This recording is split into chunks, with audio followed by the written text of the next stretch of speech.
Olá, seja muito bem-vindo ao nosso Momento Consult.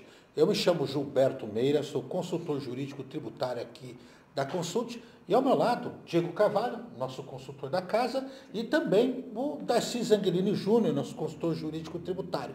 E o tema que nos traz aqui a presença de vocês refere-se aí à troca do indexador Selic pelo IPCA nos depósitos judiciais e também nos extrajudiciais, que deverá ocorrer a partir de 1º de janeiro de 2026. Esta mudança ela decorre da Lei 14.973 de 2024, notadamente lá nos artigos 35 a 39, tendo já sido implementado pela portaria do Ministério da Fazenda, número 1430, de 7 de julho de 2025, e vai se aplicar às unidades federadas, às suas autarquias, às fundações e também às estatais. E é importante observar que serão feitos exclusivamente junto à Caixa Econômica Federal, sendo transferidos automaticamente para uma conta que vai ser tratada como conta única do Tesouro Nacional, algo que inclusive já vem sendo praticado desde 1998 por intermédio da Lei 9.703 de 1998.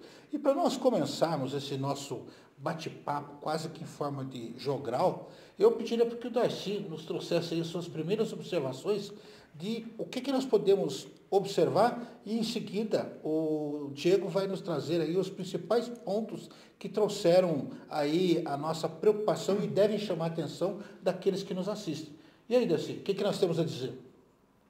Gilberto, como você comentou, desde 1998, os depósitos judiciais eles foram sendo deixados de simples depósitos nas instituições financeiras e passaram a ser repassados à conta única do Tesouro Nacional. E a remuneração pela Selic sempre foi um atrativo para quem pretendesse discutir tributos, porque todos sabem que pela complexidade tributária a formação de passivos é uma constante aqui no Brasil. E muitas vezes, quando surgir uma dívida ativa, uma execução fiscal, no momento de oferecimento de garantias para a suspensão da exigibilidade do crédito tributário, que marca o início da suspensão da exigibilidade e acesso às certidões negativas, muitos optavam por fazer o depósito judicial porque era interessante a correção pela Selic. Hoje nós temos uma taxa de 15,5% ao ano. Muitas aplicações financeiras não chegam próximas desse índice, então sempre foi interessante. Mas como o Diego mais adiante vai comentar nos pontos principais, essa mudança ela vai provocar até essa alteração da metodologia, assim, digamos assim, de estratégia processual. Será que eu continuo promovendo depósitos judiciais? Me parece que não. Isso aqui, antes de passar aos pontos principais, nós aplicamos tanto à Justiça Federal quanto à Justiça Estadual. Sim. É isso, né? Na realidade... No que diz respeito aí aos depósitos judiciais. A operacionalização, sim, existe um mecanismo equivalente, tanto na Justiça Federal quanto na Justiça Estadual. Entretanto, essa lei, a 14.973 de 2024, ela traz uma alteração relacionada a depósitos judiciais em que haja, como parte contrária, a União Federal, as empresas públicas federais, as autarquias federais, as fundações federais, Então, quando houver, obviamente, o poder público federal, como polo passivo, até por isso, da transferência, e esse é um ponto bastante significativo de alteração na lei, que nós teremos o depósito judicial não mais ficando junto à instituição financeira, por exemplo, Caixa Econômica, o Banco do Brasil. Na realidade, já havia, sim, desde 1998, a transferência para a conta única do Tesouro, mas o que vai haver de diferente é o seguinte: esses depósitos em que há a União como polo passivo, por exemplo, envolvendo ali, no caso, um tributo, por exemplo, esses depósitos serão transferidos imediatamente pela Caixa Econômica Federal para a conta única do Tesouro, aquilo que o Gilberto já até mencionou, e se eventualmente, ao final desse processo administrativo ou judicial, se sagrar vencedora a União, não vai haver uma remuneração mais. ou seja, já houve a transferência para a conta única do Tesouro, aquele valor não teria mais uma remuneração, né? Agora, em havendo em o particular, né, pessoa física ou jurídica, se sagrando vencedora daquela discussão administrativa ou judicial, nós temos a mudança da Selic e a alteração pelo IPCA. E daí essa alteração pelo IPCA ficou disciplinado na lei que a remuneração desses depósitos ocorrerão uma única vez e pela variação do IPCA do período. Então, basicamente, nós teremos o levantamento do alvará, a data de levantamento do alvará e a data do depósito. O que a Caixa Econômica Federal vai fazer? Vai fazer a atualização desse período, remunerar pelo IPCA, na forma de correção monetária, e o particular, aquele que fez o depósito, acaba sendo remunerado somente pelo IPCA e não mais a Selic. Um acréscimo de 2% também, né? Exatamente. O que na realidade mostra que realmente a Selic tem uma... Nós estamos falando de remuneração, né? Ou de correção monetária, basicamente, né? Não podemos usar essa expressão, mas nós estamos trocando um indexador muito baixo por um indexador mais próximo da realidade, que é o IPCA, não é isso? Na verdade, Gilberto, eu acho que até podemos afirmar categoricamente que se trata a Selic de um fator de atualização monetária, correção monetária, mais juros. Porque o judiciário assim já reconheceu. Já adota, né? Uhum. Até tanto que isso tinha efeitos para efeito de tributação do PIS e COFINS, né? Efeitos financeiros. Então, com essa mudança do índice, fora a questão de mudança de estratégias processuais, nós também teremos outros efeitos, reflexos tributários, né? Como não teríamos mais a presença de juros no componente do IPCA, mas apenas correção, isso terá reflexos para PIS, COFINS, claro, até o início da reforma tributária em 2027, mas também terá efeitos para contribuição social, para imposto de renda. Então, terá um efeito assim para o particular. E para o poder público, muito mais, né? Porque nós já temos dados aí que o secretário, deixa eu só, secretário da Receita, o do Tesouro Nacional, agora me peço desculpa aí que eu acabei perdendo o nome da autoridade, mas eles estimaram que entre precatórios e requisições de pequeno valor, o estoque da dívida federal esteja em 120 bilhões de reais. Em 10 anos, com essa mudança, a economia pode chegar a 60 bilhões de reais. Então, é um impacto muito significativo para o Tesouro Nacional, para as contas públicas, no final das contas, né? Exatamente. Até complementando, né, se formos analisar a mudança desse indicador, desse indexador na remuneração dos depósitos, nós acabamos né, nos últimos 12 meses, por exemplo, nós tivemos um IPCA acumulado de 5,32%, enquanto a Selic, nos dias atuais, está próximo de 15%. Ou seja, o contribuinte, o particular que fez aquele depósito, acaba tendo uma perda de 2/3 de remuneração, se formos assim dizer, né? Haja vista que o IPCA não cobre a remuneração daquele capital que ficou à disposição do Estado, né? Enquanto aquela contenda, aquela briga judicial ainda se perpetuava. Ou seja, nós teremos o IPCA como um indicador de remuneração daquele depósito que não vai cobrir totalmente a inflação. E mais do que isso, ele torna-se desvantajoso, né? Se a gente for analisar em outras modalidades de garantia, né? Como o Gilberto comentou, mas para os estados e municípios, o secretário é o executivo do Ministério do Planejamento, Gustavo Guimarães. Se ele tem uma economia dessa grandeza, dessa magnitude para a União Federal, por óbvio que isso será replicado nos estados e municípios. Isso não há dúvida, porque até os estados, eu não sei em termos se vocês têm a noção, mas a minha intuição diz que os estados são muito mais devedores do que a própria União. Tanto que a União vinha cumprindo sempre com o pagamento dos precatórios, mas o mesmo não acontecia com os estados, então isso tem um reflexo muito maior. E se foi um indicador para a União Federal, com certeza será internalizado nos respectivos estados da federação. E com relação a resgates, coisas do gênero, parece que tem uma regra também, não tem? Isso.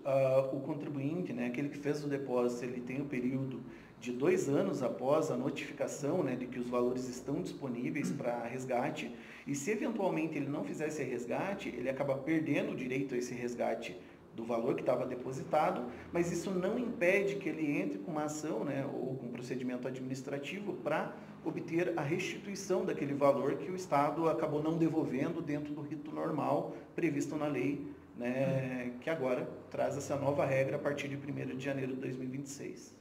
Essa alteração, embora alguém possa pensar, mas então o sujeito, o contribuinte não vai ter mais interesse no depósito judicial. Pode ser que não, mas daí começarão a surgir outras figuras, como a fiança bancária, né? Mecanismos mais atraentes, inclusive. Mais atraentes financeiramente, né? Porque ele deixar o dinheiro lá sendo remunerado por IPCA 5,32% ano nas taxas anuais não é vantajoso. Talvez ele consiga, conforme o relacionamento com as instituições financeiras com quem ele mantém o seu movimento diário, algo mais atrativo. Então, troca-se o depósito, mantém-se a discussão de tributos, sempre vai existir.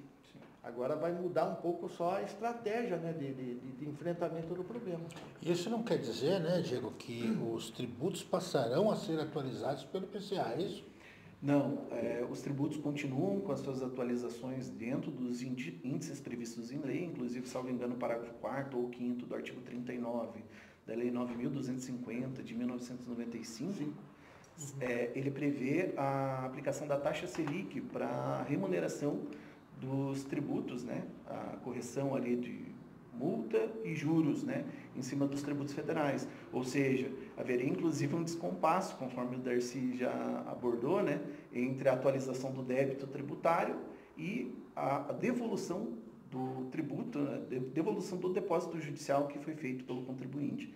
Então, é algo que, além de não obter a remuneração, ter uma redução em 2/3 do que era praticado, haja vista que havia pelo princípio até da igualdade, né? Assim como o débito se atualiza pela Selic, nós tínhamos os depósitos judiciais também, essa garantia sendo atualizada pela Selic. Agora, essa alteração acaba sendo prejudicial ao contribuinte. E nós vamos encontrar, a meu ver, algum movimento que, aos poucos, acabe por delinear o uso do IPCA, porque além dessa diferença, esse descompasso, nós temos outros, não é isso?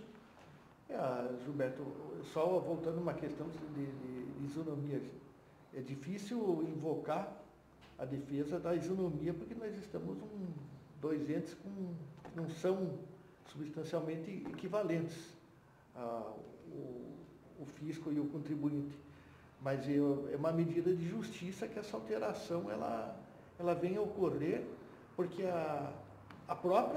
os próprios entes credores, com a elevação do estoque da dívida, causada principalmente pela conjunção do fator da correção monetária e dos juros, que são reflexos da Selic, eles levam exponencialmente a dívida do contribuinte, o seu passivo. E para fazer frente a isso, ele lança a mão das defesas que são possíveis, torcendo para que de vez em quando surjam refis, ou ele vai aderir a uma transação tributária para tentar harmonizar o seu passivo.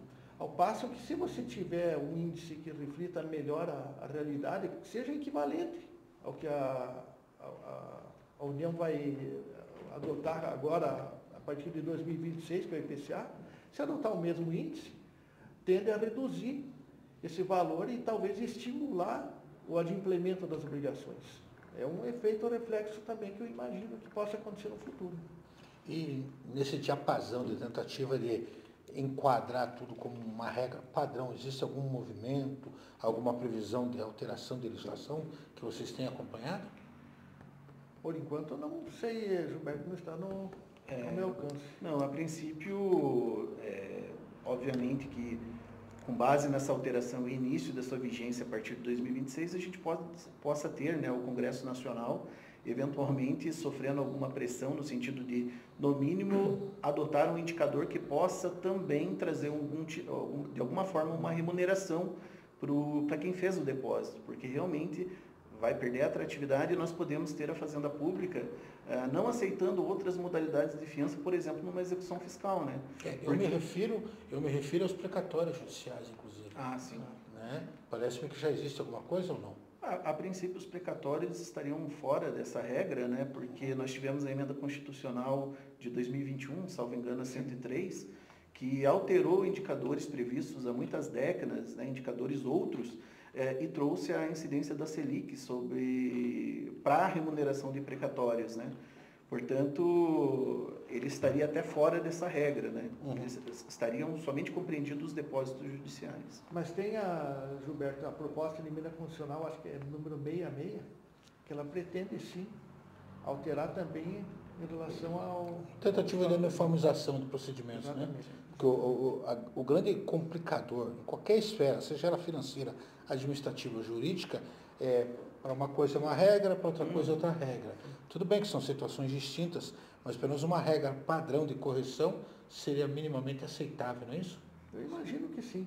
E eu entendo que tudo, essa PEC 66, ela vai se aplicar, se aprovada for, tanto para a União quanto estados e municípios. Então, a própria reforma tributária, com esses tributos gêmeos, IBS e CBS, nós já temos um certo grau de conformidade, assim, de adoção de critérios semelhantes. Então, eu imagino que essas regras que nós estamos comentando hoje, elas virão a se disseminar em todos os entes da federação.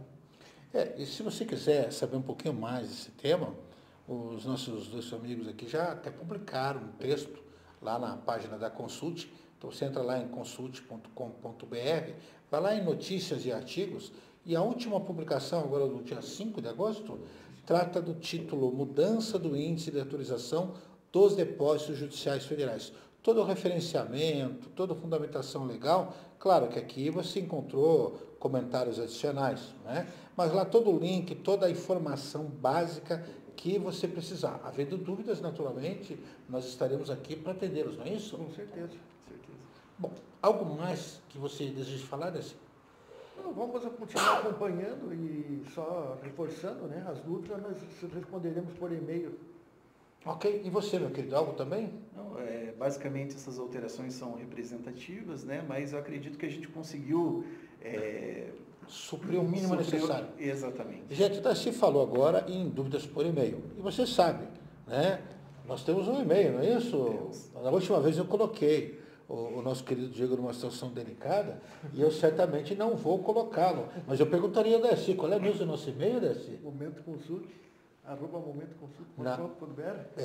momentoconsult@consult.com.br. Como nada aqui foi combinado, da última vez eu peguei esse daqui e hoje eu peguei esse daqui. Porque quem geralmente fala do e-mail sou eu. E é natural que eu saiba de cabeça e lembre com frequência. Mas eu tenho habituado aqueles que me ajudam aqui, os meus amigos e parceiros, a fazer o mesmo. Então, é momentoconsult@consult.com.br. Ou então, aqui embaixo, você tem um espaço para comentar. Né? Nós temos uma equipe hoje no Momento Consult, que felizmente cresceu, e vários colegas aqui de dentro estão participando. Então, sempre que você tiver dúvida, você pode escrever lá embaixo. Ou então, uma sugestão, uma divergência, né? O direito faz parte disso, nós estaremos aqui para atendê-lo. De resto, o que nós gostaríamos? Que você divulgasse o nosso trabalho. Além do likezinho que a gente espera de você, divulgue este material para mais pessoas, de tal forma que outras pessoas também possam acompanhar. E em querendo, aqui embaixo existe uma sinetinha, que o pessoal chama de badalo também, viu, Darcy? Tem um badalo aqui embaixo, né? Onde você pode acionar e toda vez que houver uma alteração, você será notificado. Olha, tem Momento Consult disponível aí para você. De resto, nos acompanhem, os três aqui temos nossas redes sociais, a Consult tem as suas redes sociais, tanto aqui no YouTube, quanto no Instagram, no Facebook, no LinkedIn, e sempre que houver interesse, traga informações, busque dados e nós estaremos aí à disposição de vocês. Por enquanto, o Momento Consult que nós tínhamos que trazer era esse. Para a próxima oportunidade, nós estaremos juntos aqui, se Deus assim o permitir. Não é isso, meninos? Até breve. Até breve.